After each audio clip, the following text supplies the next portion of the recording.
cerpen kali ini itu saya terinspirasi oleh album dagelan, kembali lagi, Basio, pelawak legendaris dari Jogja yang sudah almarhum. Cuma dalam episode kali ini Basio berkolaborasi dengan pelawak yang sudah levelnya nasional, yaitu Bagio CS, yang ada Diran, ada Darto Helm, ada Soleh gitu ya. Nah, dalam cerita itu di album yang judulnya Nusul Baul itu menceritakan bahwa anak Basio yang bernama Bagio, itu nama asli mereka. Si anak yaitu Bagio itu sudah sukses di Jakarta, kemudian menyuruh anak buahnya untuk mengundang bapaknya yang masih berada di desa untuk menyusul ke Jakarta. Kira-kira ceritanya semacam itu ya. Artinya cerita kesuksesan seorang anak dari desa. Nah, inspirasi cerpen ini adalah album tersebut. Kita beri judul Kisah Sukses. Betapa rasa bangga yang tak terlukiskan mendengar anaknya yang merantau di kota besar itu sukses secara ekonomi. Ini menjadi pelipur lara selama bertahun-tahun ketika anaknya masih sedemikian kecil, sering diajak jalan-jalan mengelilingi desa, melihat para petani yang mencangkul, menanam, memanen sambil bercerita. Nah,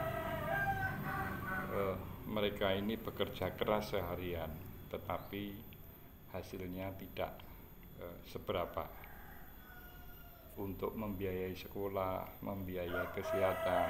Dari sehari-hari mereka bekerja itu tidak cukup.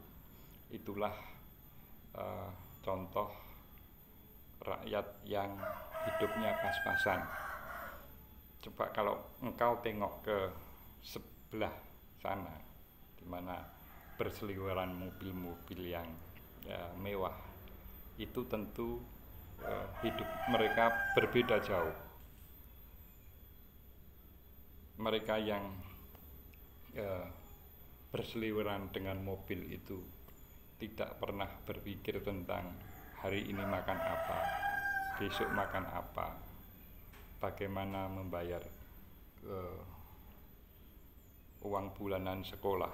Itu mereka tidak berpikir. Tetapi bapak-bapak yang berada di sawah ini tentu termasuk juga bapak, itu mengalami hal yang sulit. Ini pentingnya nak, bahwa satu saat kalau engkau sukses, maka engkau tidak akan mengalami hal-hal yang seperti ini, dan bapak mendoakan engkau menjadi orang yang sukses. Itu cerita sekian tahun yang lalu ketika anak itu masih kecil.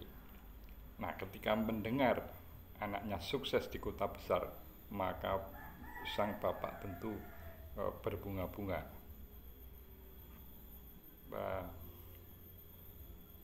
Anaknya dari kota besar itu mengutus seseorang untuk mengundang orang tua bapak dan ibunya ke kota besar di mana anak mereka tinggal. Sudah tidak terlukiskan bagaimana bahagianya mendengar anaknya sukses. Kemudian ketika dia mendengar pintu diketok, dengan serta-merta dia bangkit menuju pintu untuk membuka. Kemudian lelaki itu mengelus dadah karena ternyata apa yang menjadi gambaran indah itu adalah mimpi di siang hari. Artinya kenyataannya anaknya masih berjuang dengan keras di kota besar, dan dia tahu bahwa anaknya benar-benar berjuang dengan keras. Kemudian dia ketika membuka pintu ternyata ada kiriman dari anaknya melalui kurir, ya, ekspedisi. Kemudian dia terima, kemudian dia baca ini datang dari anaknya, kemudian dia buka, isinya adalah tembakau dan kopi bubuk, begitu ya. Sambil diberi tulisan, "Maaf Pak, anakmu masih belum bisa memberi yang lebih berharga dibanding ini." Ini sebagai bakti saya sebagai seorang anak, meskipun tidak seberapa, terimalah sebagai ungkapan rasa hormat saya kepada Bapak. Salam dari anakmu. Kemudian sang bapak sambil menghela napas panjang, dia membatin.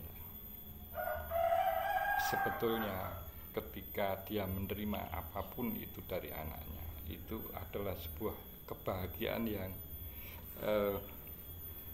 tidak ternilai. Lelaki itu tidak pernah membayangkan bahwa anaknya akan kaya secara luar biasa. Cukup untuk hidup saja sebetulnya sang bapak ini sudah sangat bersyukur, apalagi ditambah penerimaan seorang anak bahwa bapaknya tidak mampu memfasilitasi sekolah dengan baik, sehingga hal itu akan membuka peluang untuk anaknya sukses di kota besar. Campur aduk antara haru, bahagia, dan sedih, Bapak Sadi mencium kiriman dari anaknya sambil menahan air mata. Sang bapak berucap dalam batin, "Terima kasih Nak." Boyolali, 8 Desember 2024. Salam konstitusi.